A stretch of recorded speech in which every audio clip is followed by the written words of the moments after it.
I'm well rested, ready to go next weekend. Usually it takes me about a day or so to get my back loosened back up again. No, I'm ready to go now. Yeah, I hope you enjoyed your Sunday off. Yeah, pretty much. The following is a production of Dirty Mo Media. Hey guys, welcome to Actions Detrimental. I'm Denny Hamlin, driver of the FedEx Toyota this weekend for 2 laps, and my co-host Jared Allen, Mr. Red Vest number 311. Yeah, photographer this weekend for 2 laps as well. Yes, my ride on the early ride home. We definitely beat everyone home. That's for sure. That's for certain. Were you out of there before stage 1 ended? Yeah. Yes. Yeah.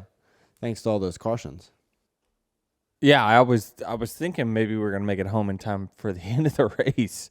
And this is no short flight. It's like 4.5 hours, but it was a quick one. Certainly never had a chance to break a sweat in this one. I drove for exactly 2 laps, and then we blew up. So don't know exactly what it was. Still, it seemed like something in the bottom end. So Christopher Bell's last weekend was like a valve spring, so something on the top end. Ours grenaded something on the bottom. It was the 3rd race on that engine as well. Or it was scheduled to go to Pocono. So maybe it's the 2nd race. Either way, it ain't going anywhere else because it is destroyed. Is that rare? Yes, very rare. It's very rare. At first you said the 3rd race, and that makes me think, okay, this is its last race regardless, right? But then if it's the 2nd race and it was scheduled to I'm just race. putting it together because it was supposed to go to Pocono, but obviously it's not, so we don't run them 4 races, so this had to be the 2nd. But initially, Chris told me he thought it was the 3rd, then he looked it up, and he's like, no, I think, so it's the 2nd. Either way. Is it just happen chance that this blows up the 2nd lap of the race and not like your last run of practice? That's what I'm saying. Like, gosh, what if we would have ran just 2 more laps of practice? Right. Would it have happened then? You would think so. Yeah, you would think. But it's interesting that it's right. The engine's just starting to get some heat in it or whatever. So, you would, I'm not an engine guy. I would think that if you just ran more practice, you would have found it. It would have blown up in qualifying. If you ran 4 more laps of practice, it would have blown up at the end of practice, and then you wouldn't have had all these issues. But still, it's unfortunate. It was like we were not even there. We pulled a Kyle Larson. This is the first on this race. Yeah, just didn't show up. Somebody asked if you're going to need a waiver for this race. Probably. It's funny how the universe works itself out, isn't it? Funny for who? Yeah, what do you mean? Well, just that, you were dogging on me for saying, oh, you retook the points lead thanks to Kyle Larson not showing up. Yeah, but I had multiple DNFs in the last, other than the top 5 streak. I went from racing for the lead to crashing out and finishing but you got 38th. You got points Texas. in that. You got no, I stage got point. I don't think at Texas. I'm not sure I did. I can't remember. Anyway, it's a long time ago. But it's this is the ebbs and flows of the season. You're gonna have weekends like this. Certainly, you like to be if you're gonna finish bad, you at least want to have a part in it. That you played a role in, like Texas with me wrecking myself. But so you mentioned in your interview there's some shifting. What were you talking about there that might have been the reason? Yeah, I couldn't remember if it happened right in the middle of a shift or not. It wasn't. It was at the top end of 3rd gear when it blew up. I was mentioning that the gearing was kind of wonky for the track. They tried to take some gear out, but they didn't take out enough. So everyone was in the chip really, really hard in a couple areas of the track. It just didn't make sense to shift. But we were in the same gear as the entire field. So everyone was on the chip at entering turn 4. And there's a few other corners as well where you would touch it if you got a good run off the corner. So it's just part of it, part of the bad luck lotto that you get sometimes. And I can't remember the last engine failure I've had, but they've been knock on wood, pretty reliable, but it just didn't last this race. Did you know that was your 666th career start? I found out on social media about that. Yes. So, yikes. And just so you know, I weighed myself last night and I was 166 pounds and 6 ounces. I'm not kidding. I was 16666. This is probably the 66th episode. Is there a silver lining that Probably. this is a road course where you probably aren't going to finish up there is more likely than if it's you have an engine failure at a track where you're thinking that you can win and compete? That's a good way to put it. I mean, yeah, and I guess when you're trying to think, is it good or bad it happened early? I guess it's probably best it happened right away because you would have never finished to begin with. So if you went to the middle of the race, yeah, maybe you probably finished 2 or 3 spots better because there's a few DNFs that happen right after mine. But generally speaking, you hate to run the race. I mean, you do get some data points to try to figure out, where's your car stand. The team makes adjustments overnight to see, did we make improvements versus practice? And I literally have no feedback for the race. Now, for the practice qualifying, I do. There's always things to learn, but certainly in the race, it's like, I hate to steer you wrong in a wrong direction here. So, not much to get out of it. Other than, I got to watch the race a little bit, and that was it. Yeah, this is interesting. This is the first podcast where both of us, the only data we have on the race is watching it on the broadcast. Yeah, it's definitely different for sure. I mean, to kind of watch it live, there's not many times where I'm outside the car.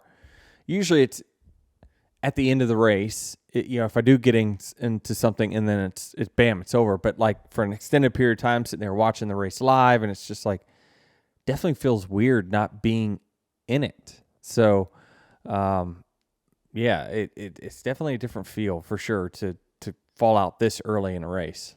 Well, you weren't the only one. First, your caution was the first of many in the opening stage. We nearly had a record number of cautions. Right after you, Ty Gibbs wrecked. He was done for the day. Eric Jones into Josh Berry later on lap 36. Big pile up between Cindric, McDowell, Gregson. And we were watching the replays of that from back in the day and how gnarly those got before the tire barriers were updated. Yeah, they would hit the tires and it'd be like a rubber band effect, and then they would flip the cars up in the air, and it was interesting to see back in the day the way that was. But yeah, we haven't seen cautions like this on a road course in quite some time. Don't know what you can really attribute that to, other than cold tires. The racetrack. I did watch the racetrack got faster as the day went on. It started to get some heat in it. So maybe just cold tires, cold track, and, just people trying to get after it. And so, in practice, we all give each other quite a bit of space, and we space each other out to try to get clean runs, and you have time to let your car come in. Well, when you're firing off on a track, a new pave especially, we've seen this with the ovals for many, many decades, that new repaves are always treacherous. Because the tires usually are so hard that are there that it takes time to build heat in them, and then for them to get some pace. And so I think it's just people slipping up here and there because of the conditions and the different conditions than what we've had in the past. Do you can you adjust to that in practice? Like when you're practicing, do you realize those things like this might be a little more treacherous on race day? Not really, because we give ourselves like a whole lap to warm up. Like we're still doing it to start the race, but there's nothing like saying, okay, you have to go now. And so in practice, we're always warming the brakes up. We're swerving back and forth. We're trying to get heat in the tires and everything. And then you're kind of running the first corner 20%, then the next one 30, then the next one 40, and on and on and on, all the way around the racetrack, where we go from running pace car speed to, bam, you have to go right now. And so I think that causes people to overdrive corners and slip up when they normally would not. After the 7th caution, Kyle Busch came over the radio and said, "This is where Old Man France comes on and says, pull your head out of to everybody." And then Blaney said that we all look like a bunch of buffoons. Do you watch the race as a driver and think the same thing? Like, man, this is embarrassing for us. Or do you watch it like, ooh, this is, for the new fan watching this, is probably entertaining? Yeah, I see both sides of it for sure, but I don't know. I think that it's a good opportunity for Fox to get their commercials out of the way, because they definitely have some ill-timed commercials at times. But I don't know. I mean, it's certainly it's frustrating inside the car when you're trying to get a rhythm, and for some it's an opportunity to, hey, I'm not very good, but I'm good on these restarts. Let me get some spots here and there, and then we got another restart. I can do it again. I saw Ross Chastain really being good on restarts, throughout the beginning of that race, and so for him, he sees them as opportunities to be able to gain some spots, and so. But certainly, it's a tough watch on TV because the cautions are just so long. The pace laps are so long that you'll spend on a general easy cleanup caution 15 minutes, maybe 20 under caution, and you're just like, okay, you're going to hear some storytelling from the booth for a little while. You're going to see some old highlights from 1950 and 60, and you're going to see a couple people in the stands eating snow cones, and these cameras kind of pan off into the wilderness. I don't know. It's a tough watch for that 15-20 minutes. Your car, Tyler Reddick, looked very good early until making some contact with Kyle Larson, and then locked the tires up and just not the same afterwards. It wasn't seen again.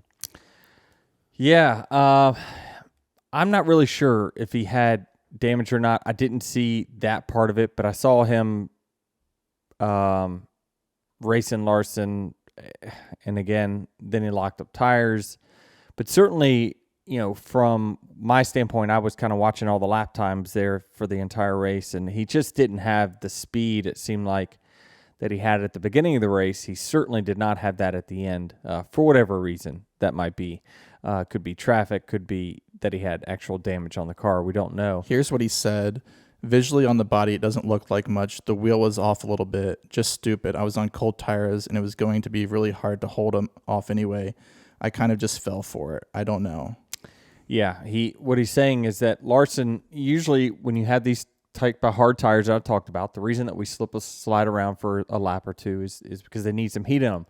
Well, typically on ovals, you don't really have that. Usually you go the fastest that you can go really on lap one. Well, on road courses, it usually, and I was watching the times, it took about 2 to 3 laps for you to get to your prime grip in the tire. Well, Larson had pitted a lap before Tyler Reddick, and so Tyler's coming out on cold tires. Reddick has already got that 1 lap of heat, so he's going to get around you anyway.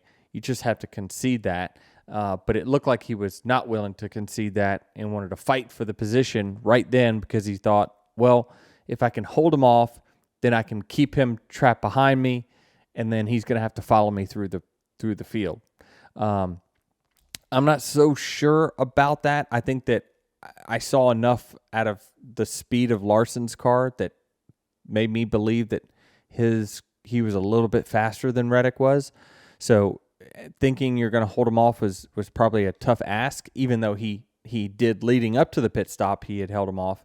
But I just saw too much speed from the 5 group later on in that race to make me think that the 45 was ever going to hold off the 5. Larson later talked about that he was confused on his own strategy that Cliff Daniels put forth. Are you ever confused on the strategy and just have to drive it? So it was interesting because I got to observe a race from a distance and observe the whole thing, kind of, and watch the strategy all play out. I was a little bit confused about the Larson strategy, but for like a lap. And I'm like, what are they doing? And I'm like, okay, the only thing that absolutely screws them is a caution. If they get a caution and they're in that last fuel window, which most of the other teams were, then he was going to be screwed because he was going to have to pit. Otherwise, because what happens is the field bunches up, and then when he pits under green, he's going to go back to 30th place. Everyone has already pitted for their fuel. He never makes it back to the front. But his strategy was to go out there and lead and stay leading and run the fastest lap time he possibly could to then get the field strung out to that way when he did pit, he had like a 6-second lead over second, 10-second lead over. So by the time he pits, he only falls back to 11th or so. And I looked came and out 8th. Well, he was 11 seconds behind. That's what it was. And I'm thinking, it's going to be close because he's making up all this time. And I'm like, yeah, but he's going to pass a few really easily. Then the tires are going to get hotter, and then the passing is going to get tougher. I thought that the 17 and the 19 were in really good position to hold this thing off.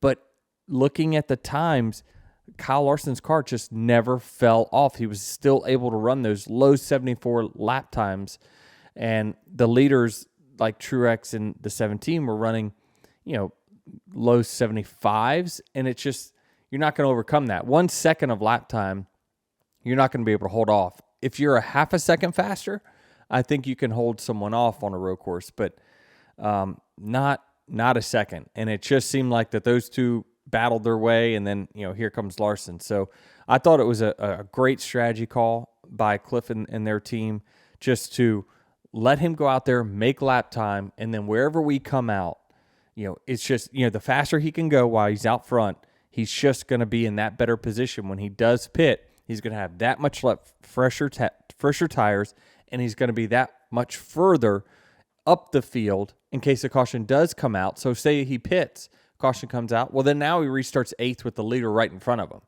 right? And he's got a big tire advantage. So there was just a window there of about 10 laps where he was on an island by himself that if a caution come out, he was done. When I say done, he would have struggled to get back to the top 10. He probably would have as fast as he was, but they were willing to risk that 10-lap window to put themselves in a great position as long as the caution didn't come. Is that a strategy that the crew chief will put in place going into the race, or is that something, okay, this is how the race is going based on stage 1, now I'm flipping to this new strategy? Yeah, so I think everyone goes into the weekend with an idea of what strategy they would like to play. With all those cautions that happened at the beginning of the race, more than likely everyone just took you got to have a clean sheet of paper saying, okay, here's what we planned on. That didn't work. Let's start from scratch. We now have this much fuel, this many laps in the race. How do we optimize our finish here? And then they worked their strategy from there. And there was definitely a clear-cut strategy difference between a group versus the others. And it seemed like to me, I thought initially the 1917 were on the winning strategy. They were up front. Once everyone had cycled, they were up front, but they were only on 10-lap older tires. But they could not overcome the speed that 5 car had in Kyle Larson, and he just mowed him down. Because when you think about it, he's really the only one that made that late pitting strategy truly work. Right, the rest of of Ross Chastain was on the same one, Yes. and he was confused how he didn't have the same and he would have finished 7th or 6th or 7th, except for that last lap fiasco that happened with Truex dropping and then Kyle Busch. But yeah, he was the next. To me, Ross had the next best speed in the field, and he only was able to get to the top 5.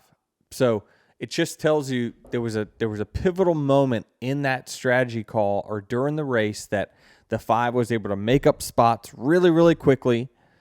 He was able to gap the field, pit later, and then just be on that fresher tires and mow those guys down and pass them. So, I mean, that takes skill, technique, and a fast car, all the above. So he was the only one that was able to make that work. So which strategy do you say we know which one won the race, but not everyone has that ability to do what the 5 car did this weekend. So if you're everyone else, it depends on your driving style, though, right? Like you want to give you want to put Kyle Larson on the offensive, but some drivers they might be better off, being out defending. Yeah, exactly. So it's kind of a split argument of which strategy you think was probably best, because one won the race, but the bulk of the other finishers in the top 10 were this other strategy. So let's take the fuel thing out of it. If had Buescher and Truex not been battling each other and been able to just focus on going,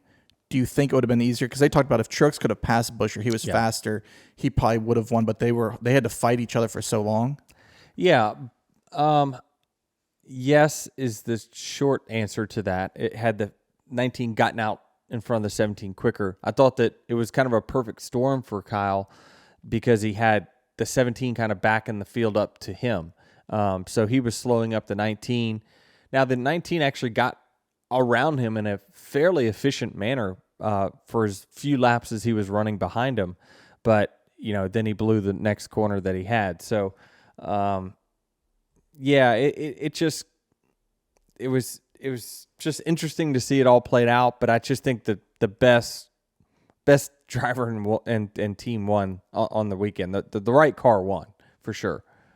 But now, despite running out of gas at the end of the race, what about Truex's strategy to go from the rear of the field after, crashing essentially, back to the front to be in a position to win the race? So that's what running in the back allows you to do sometimes, is to do strategies that get you back to the front. It happened to us. Where were we? Charlotte? Yeah, Charlotte, right? Where we had some issues, and it's like, what the hell? We're going to finish terrible here. Was it Charlotte? But it was one of the weeks we were really, really fast, had a few bad restarts, and then, no, it was Kansas. And then we cycled back to the front because we decided, all right, let's just take fuel here. Might as well. We're near the end of the last cars on the lead lap. It's the same kind of thing. When you have trouble early, it actually opens up your opportunities to do different strategies to jump the field. If you've always got more gas in your tank than the other cars, your options always open up. And so when you're running... If you have a fast car. If you have a fast enough car, which the 19 clearly does, Martin Truex is clearly competent enough to be very, very good at this track. And so while they had issues, it allowed them to keep putting fuel in the car, to then allow them to flip the entire field when one of those cautions came out and the leaders are like, oh, we're in a fuel window, we got to pit.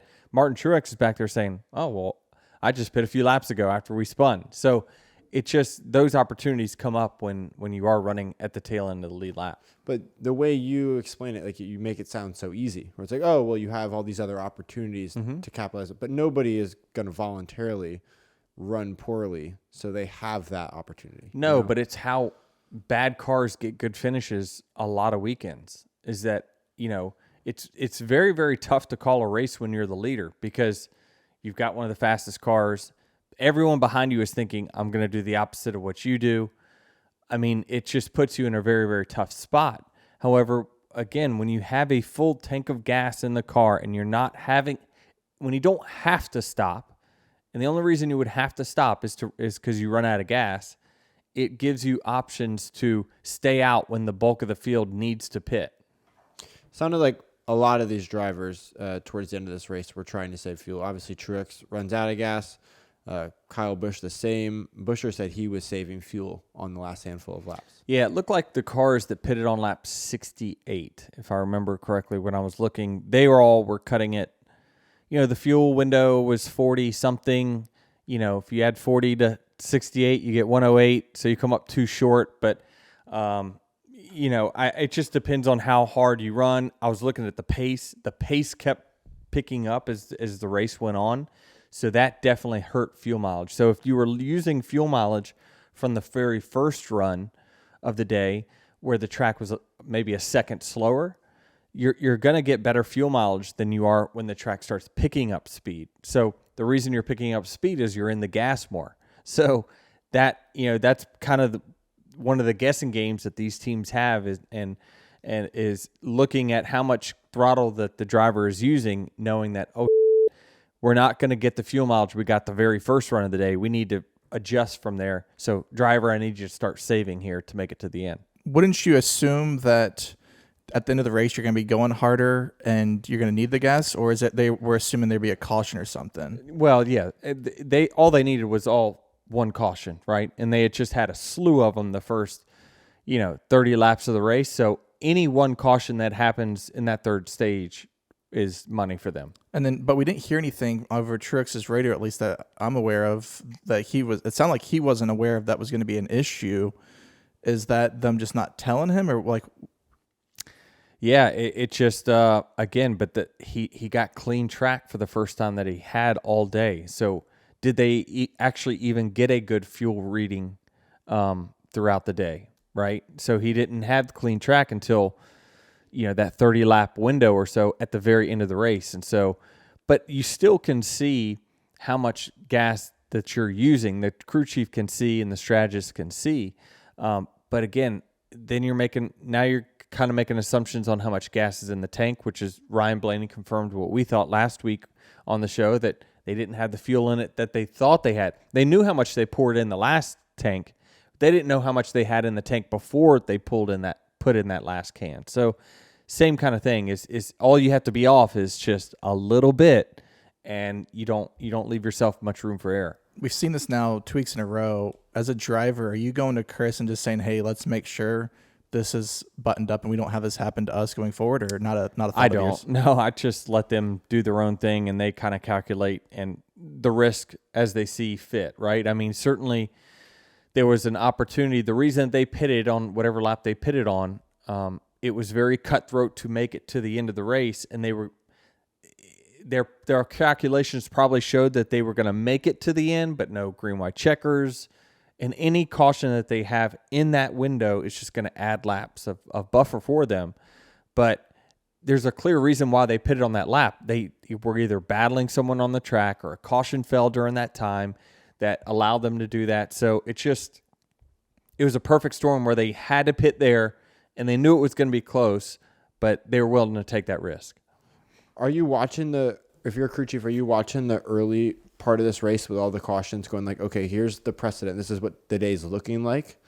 We will probably see more of this later in the race. Therefore, we're going to account for that, or not necessarily. Yeah. I mean, I did. You kind of saw it coming for sure, because I know you were checking with the time and scoring as I'm looking at it, and you came back to the plane because you were like, wait a minute, you guys are looking at this computer and all these numbers like you're watching the race. Right. Right? You were like, what are you guys watching? I'm like, oh, I'm watching time and scoring. And you're like, well, how do you know what the hell is going on? I'm like, well, I can see everything. I can see who's pitted when, how fresh are their tires, who can make it, who can't, what's the gaps that they have on each other. And I'm watching this race play out. I don't need to see the cars. Right. You just are looking at a screen of numbers, and it's almost like you're watching the broadcast of the race. So Jared got a NASCAR 301 class last night, sounds like. Yeah. because I'm back there going, oh man, because I see someone like I saw the race. I did not need to see the cars. I saw it playing out in front of me. It's very interesting to watch a race that way. Now I did actually go back and watch the actual broadcast, because I did see the broadcast for the first stage before I got to the plane. I was watching it on my phone. But I didn't need to watch Fox after that. I had everything I needed right there on that screen. So when you're watching on the last couple laps, what did you think happened to Kyle Busch based on timing and scoring?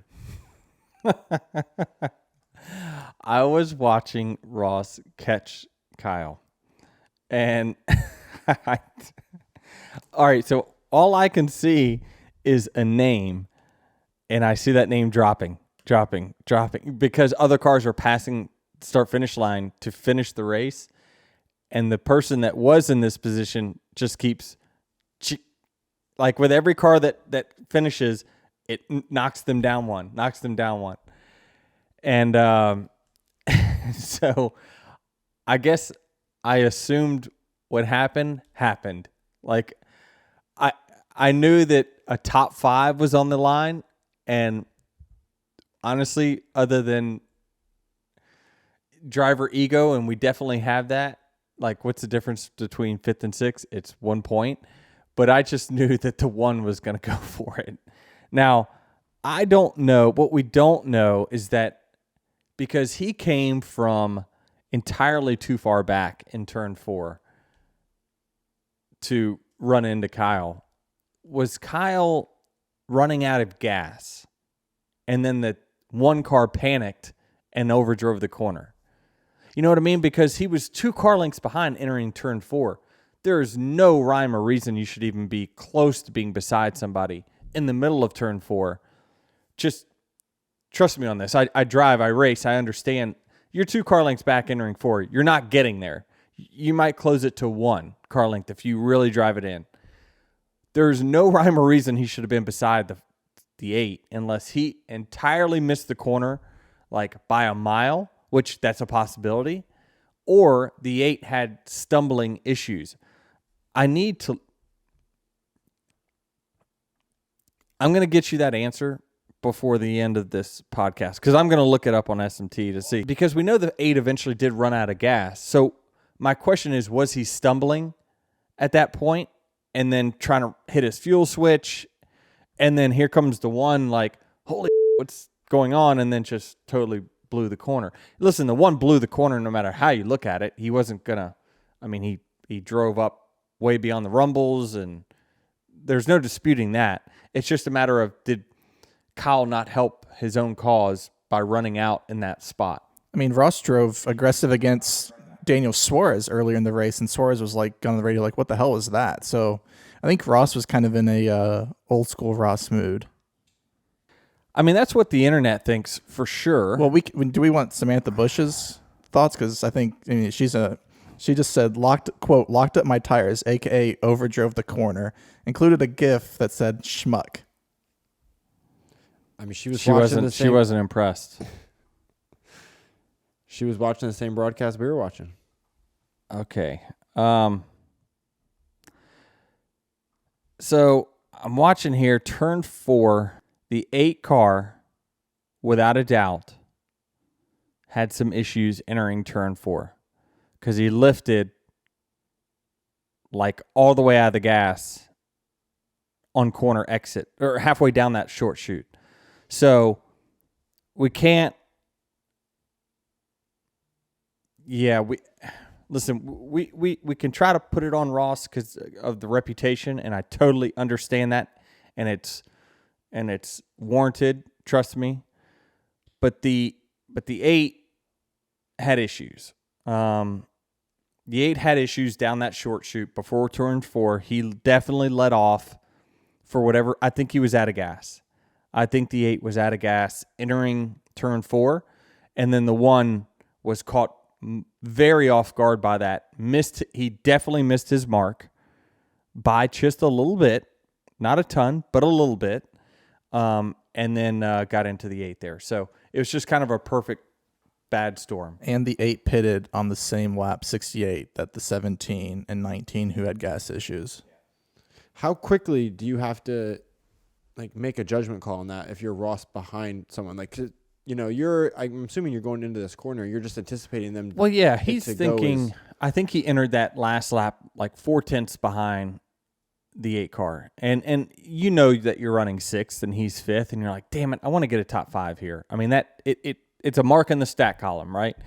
And so he's going to look for any opportunity he can to get a top 5. And when he sees the 8 going down the short chute and stumbling, he's like, oh, I'm going to get him right now before he hits his switch, because as soon as he hits his fuel switch, his car's going to pick back up speed again, and then you might not pass him. So he's trying to jump on this quick opportunity when he sees the 8 having an issue, and you just, again, it doesn't take much by missing your mark to just run right into the side of the guy that's off the pace. Right, because you're going to go into this corner like you always do, and Yes. you're expecting the guy in front of you to go into this corner like he always does. Yeah. I don't know that the 1 expected to be side by side with the 8.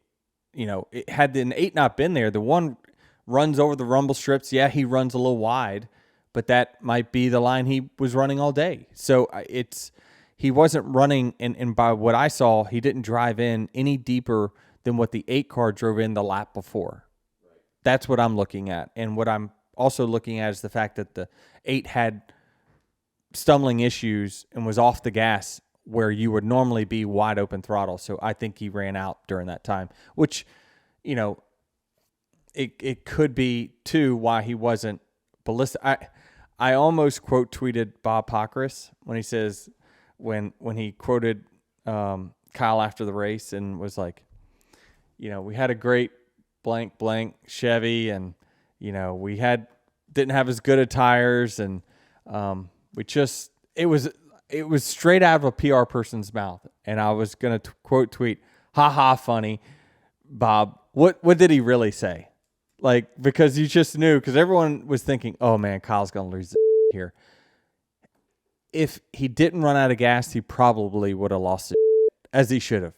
But I think he gave a little bit of grace there because he knew he was a sitting duck, rolling really slow speed in the middle of in the middle of the groove, and just got ran over, because of it. Right. He knows he had an issue regardless.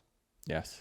Nonetheless, a tough stretch here for Kyle Busch. Had a top 5 day, or what you'd think, coming into the last lap, and ultimately falls out of the top 10. And I don't know, it's just hitting the point standings. He's not. Yeah. He obviously can still point his way, and he's not out of it by any means. But no, the potential of these last couple of weeks has really gotta hurt him with what the results have been. Yeah, but he's a good enough talent that you just never know. And he started back there where I was at, and from the lap times that I saw, he was a top 10 car. Yeah, probably not a top 5 car, but he was a top 10 car and was going to get a top 5 out of it before he ran out of gas. At what point do drivers start to worry about their place in the standings if they don't have that win yet? Right now.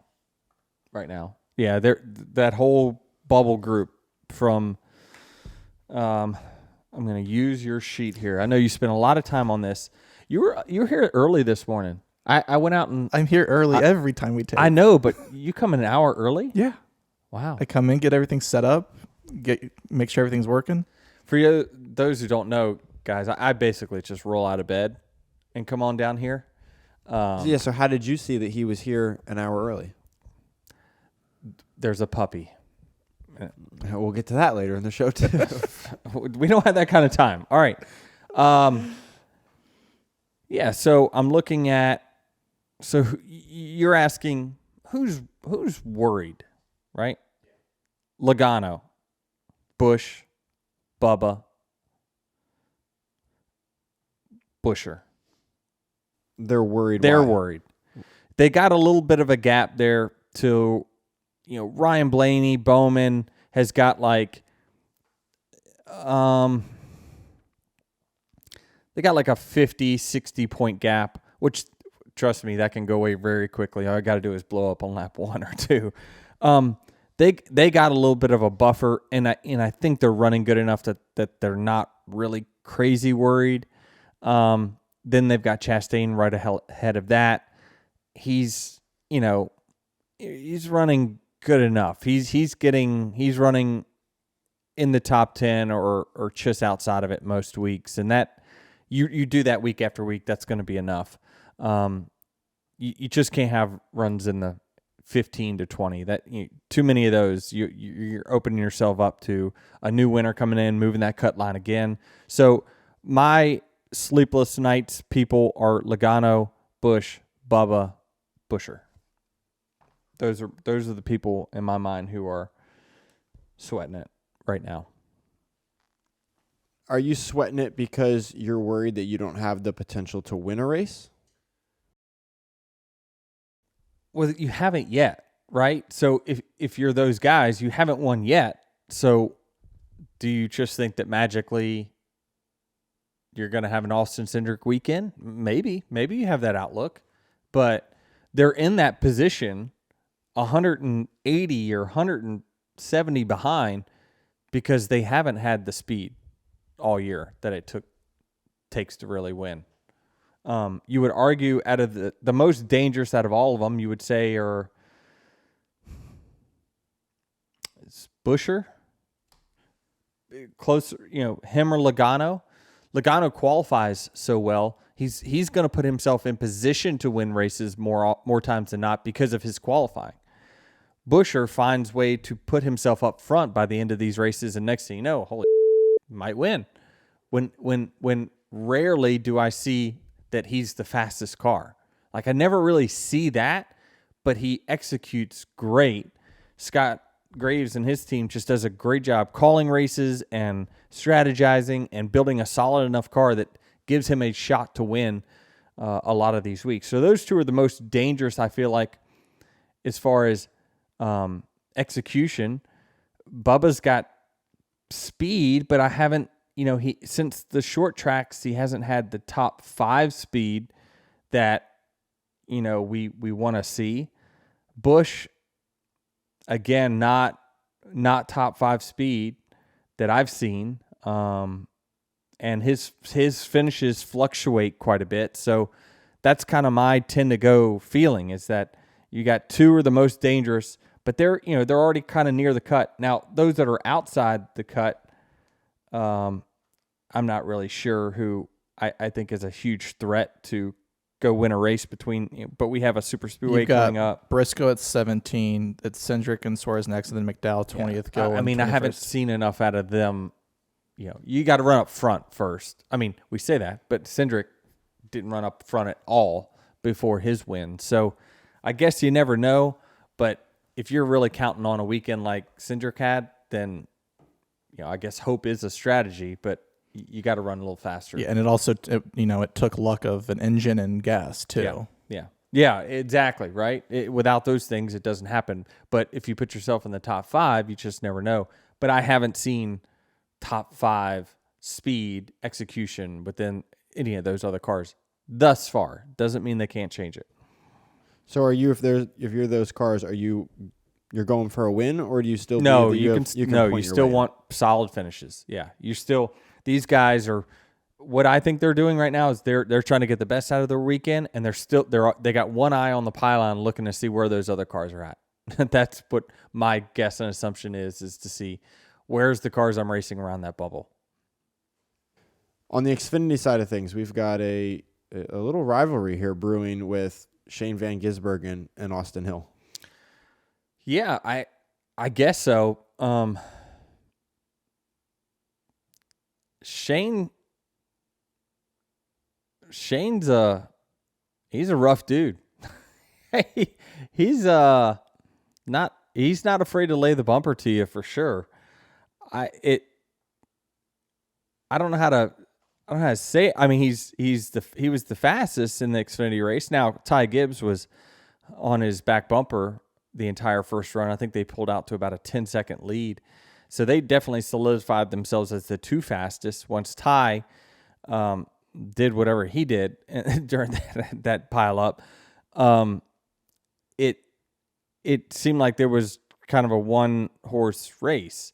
But yeah, Shane, he took an opportunity. He ran, he wanted to stay beside Austin Hill on that restart, but I think he made a bit of an ambitious move to do it. I think he still had enough speed and technique to get around Austin because the tires cooled back off. So it's very easy to hit your marks when everything is hot. It's very difficult to hit your marks when everything cools back down. And I think that that's where Shane really, really excels, is that when everyone else is slip sliding around, trying to get heat in their tires and they're missing their mark, that's where he's going to pounce. So I think he could have been a little more patient and picked Austin off cleanly, probably by turn 11 on that first lap on the restart. But he sees an opportunity, and he's run in NASCAR enough now. He's like, well, these guys just run into each other, and so I'm joining the party. I love this. So, and of course, I see on social media now, like probably all the haters of Shane sending all these highlights of where he's like dumped people over in Australia and crashed them. They're like, oh yeah, this is nothing new. He's been doing this for a long time. He just knows now that he won't get a penalty for it. Yeah, exactly. So I think he's adapting to NASCAR well. It won't go over probably as clean and clear on Sundays as what it is on Saturdays right now. But he's taken full advantage of the Rubbins Racing mantra. He's also been on the other side of this. Has he though? Well, Coda this year or last year? So explain to me Coda, because he said that Austin took a win away from him at Coda. So if I'm remembering correctly, and I'm trying to remember, maybe you can, there you go. You're going to look this up. I guess Austin pushed him into the first corner, correct? If I'm remembering this right, Austin Hill pushed Shane offline into one, got around him, and then Shane just destroyed his own car and just ran directly into the back of Austin Hill and turn 46 or whatever it is on the back side of the track, the hairpin way back there. He plowed into him, and then Kyle Larson got around both of them and won the race. Does that sound familiar? It kind of sounds like how this weekend played out. But I don't know that he says, Austin cost me a win at Coda, and so I guess I cost him a win here. Okay. I think that Austin's probably been, and there are people that love to just hate on Austin because they feel like he doesn't take responsibility, whatever. But he's been on the worst end of this exchange. There's no question about that. So I think that if the score is level, then I think Shane probably needs to keep it clean from here on out. Because he's certainly opening himself up to Austin really knocking him out of the way when he needs to for a future win or a future position. So, listen, it's good for Shane and all. It's, we didn't need proof that he's good on road courses and certainly in the Xfinity Series. But it's fun to watch. He's got great technique and great car control, and to watch him do that burnout, right behind Austin, he clearly gives no. That is for sure. Gives no. I can't. No, I know. I was thinking about doing an accent, and I just came off. That was not good. That I just stopped. I'm like, I'm just gonna sound weird. Did so you? I'm not gonna do it. Do you see Austin Hill during that burnout? Of course I did. I mean, what a great photo. Yeah. Whoever that is that got that photo of him flipping off. It says it's Justin Sheldon Photography. So clearly, though, Shane might think it's even, but I don't know if Austin thinks it's even. In that, I hope it kind of carries over a little more, just because it's great for the sport. Yeah. Listen, when it's not you, it's always great for the sport. Who wins in a fight between those two guys? I don't know, but I think that's a closer battle than you think. I'd like to see it. Yeah. I mean, Shane's what, 6'2"? He's not big country versus big down under. I mean, it's intriguing to me. I'd pay. I'd pay to watch it. Is down under New Zealand? Yeah. New Zealand and Australia to me is the same thing. Tomato. Sure. It's not, but I know it's not, but to me, it's just still in the same part of the globe. Yeah.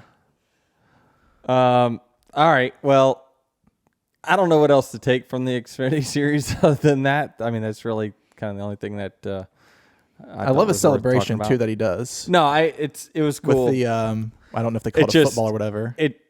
A rugby. Oh, a rugby ball. Oh, it didn't make it over the fence though. Oh, we got to work on that, Shane. Yeah. I think he needs to stretch his hamstrings before, because when he kicked it, and who am I to judge someone's athletic ability, but he short-legged it, and he didn't have, the kickers, their extension is really, really high. And again, I like the celebration because it's like you're putting something back in the kind of the bleachers there that is like a signature. Hey, you collect it as football. When I was the very first concert I ever went to when I was younger was Rod Stewart, and it used to be a thing to catch one of his soccer balls that he would kick off the stage, and he would kick like probably 5 or 6 during the course of his concert. And my mom would always say, "We're gonna get one of those soccer balls." And we must have went to 3 Rod Stewart concerts, never got one, but I just kind of equate this to that. I was like, yeah, it's a cool moment that you get an opportunity to catch one, but he's gonna have to get it over pit lane. It sucks because he had a long way he was gonna have to kick it to get it over. This is just Trackhouse marketing. You notice that all of their drivers have a shtick when they win the race. This one's better than the other ones. Yes, by far. I mean, he's signing it, so a fan's getting a gift instead of Really? watermelon and a Yeah, it's just not as good.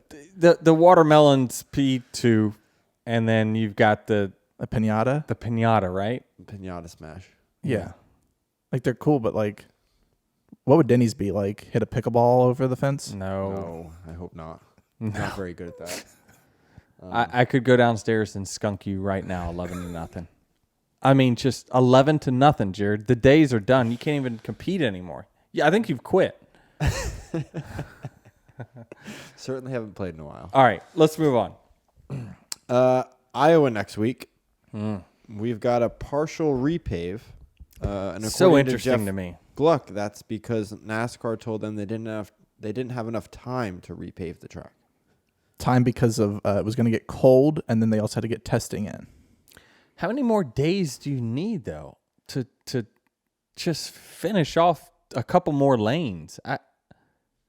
I can maybe understand you didn't do. It's not all right, folks. I guess when we see this, it's not. You're going to see it does not look great. It's one lane on the bottom, and then it's a partial lane up top. So, like, you're telling me you ran out of time because in the course of a day that it would have taken you to move the top lane paving from the beginning of the corner to the end, you didn't have time for that? I don't know. It shows where NASCAR is a little different. We don't have standards when it comes to facilities. We don't have, we have standards, but they're very, very loose, and they're not, we don't have surface standards or anything like that. And it just, I don't buy the fact that we ran out of time and it's too cold, and like they literally just patched this thing up. And so I just praised NASCAR and their paving jobs like a month or two ago. And then this, so it's not ideal for sure. We just hopefully we wish we could have raced on the old Iowa, but evidently it was torn up pretty bad, and if it did rain, it was going to be really bad. So I understand why NASCAR has to pave tracks, and that's all understandable, but not leaving like 2 at least full lanes worth of paving is a head scratcher. What do you anticipate seeing this weekend? I have no idea. It sounds like the groove was very narrow, it was very fast, and passing will be extremely difficult because you can't go anywhere else on the racetrack. The tires are very hard, so we're not going to run any kind of soft tire at that track. There wasn't enough time to test a different tire or get it manufactured, so it seems like we're not allowing enough time for things to happen. Is it going to be similar to a Richmond race? I know. I have no idea. I've never raced there. I didn't test there. So it would all be speculation from my standpoint. But I just think that as a sanctioning body, we probably need to do a better job of having standards when it comes to paving and, making sure facilities are all the same, at least to a certain standards. Track surfaces are to a certain standard. Safety is to a certain standards. We do, but it's all very, very loose. And so, we could be a little more professional in that area. That segues well into this Dear Denny I have for you, which is, should NASCAR have non-cup drivers do testing to avoid advantages? Yeah, so the testees for this past weekend was, or the testers, would be Martin Truex, Ross Chastain, and was it Buescher who ran the tire test at Sonoma? I'm not really sure. I'd be interested to see who it was. But if you think about it, it was like that was going to be your top 5 this weekend. Now it was Ross, Truex, and Josh Berry. Oh, okay. So yeah. So what happens then is that each manufacturer then will go back to that racetrack about a month later and do their wheel force testing for a couple days. And Shane Van Gisbergen did the Chevrolet test. I think Drew Herring might have done the wheel force test for Toyota, and then I don't know who did it for Ford. But so non-cup drivers doing the testing, no, I don't think so.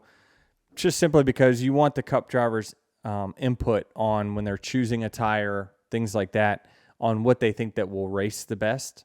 So I think it's keep things the way they are there. I don't think kind of, you're going to have too many question marks if you have a non-cup driver running a cup car at a tire test.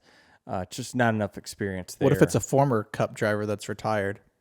You need to be up to date. You need to understand how these cars drive now. What do we fight when we're racing each other? What kind of fall off do we need to be able to pass? So I think it's everyone gets their shot throughout the year. Christopher Bell, Kyle Larson, and Brad Keselowski did the tire tests for Iowa. So those drivers will be ones to look out for this weekend, having the only prior experience on this track. On the bracket side of things, you were obviously knocked out this weekend, but Noah Gragson, the 21 seed, still alive. Who did he beat? Because he ran William Byron. Oh gosh, he's now knocked out Blaney because of and gas. I was up against Logano, who had a lackluster day at best, and I think I saw where he thought that something was tweaked in the back of his car because he got in that incident on the backstretch. Or in the S's back there, so might have got hit in one of the tires. So he was going to have not a very good day. So I could have beat him when I was thinking, you told me before the race started, you're like, hey, just FYI, you're up against Logano. And I'm like, oh, really? Damn it. So, but we could have done it given the day he ended up with, but we were already loaded up on the truck by then. So in the third round, we have 4 key matchups. We have Logano versus Keselowski. We're at Iowa. Who are we taking here? I mean, if you got to take Keselowski. Okay, I'll agree. Travis? I'm good with that one. All right. Elliott versus Gragson? Probably Chase Elliott. I think the luck runs out. Chase has been racing too well. Yeah. We're all on the same page there. Which means this probably won't happen. It's like, on game day when everyone picks the one team. Yeah, 100%. Buescher versus Chastain. I think I like Chastain here. I'm going with Buescher. I agree with you, Travis. Larson versus Reddick. Ooh, heavyweight.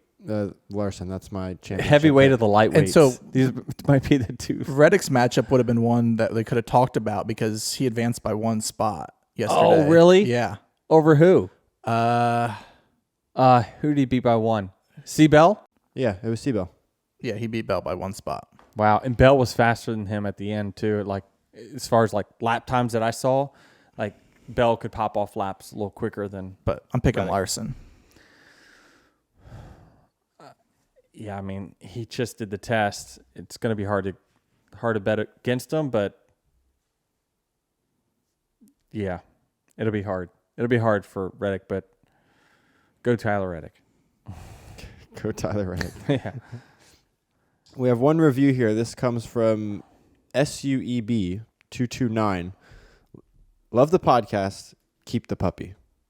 I think the latter part of that has already been decided. It has not. It hasn't been decided. This is a trial period. It's been decided. You're gonna crush the girls if the trial period and the dog goes away. No, I think in my mind what happens is that they lose their love of it and it starts being Who loses love of a dog? 10-year-olds. I know Taylor's 11 people, but I'm kind of averaging it out here. So 8.5-year-olds. All right. Well, we're in week 2. How's it going in week 2? It's doing what puppies do. The Taylor and Molly are Pissing out of school. spots that shouldn't be pissing, chewing on things that shouldn't be chewing on. But Milo loves her. They had a weekend apart this past weekend. My sister had Milo. She usually takes him on the weekends, and then the puppy stayed here with the kids. And I was a little late coming down here because they saw each other for the first time in 4 days, and they were just tackling each other. It's already been decided. Yeah.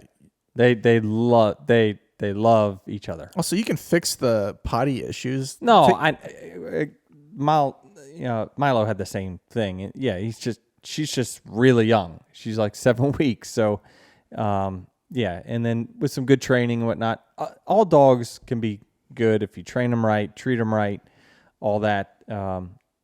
That's not the issue. But are you willing to go through that headache? It's like having a baby, and it's like as soon as they start wiping their own ass, you're like, oh gosh, it's so much easier now, right? It's no more blowouts. Yeah, it's just, are you willing to endure that 6 months of just banging your head against the wall and always having to watch it? Where's it at? What's it chewing on?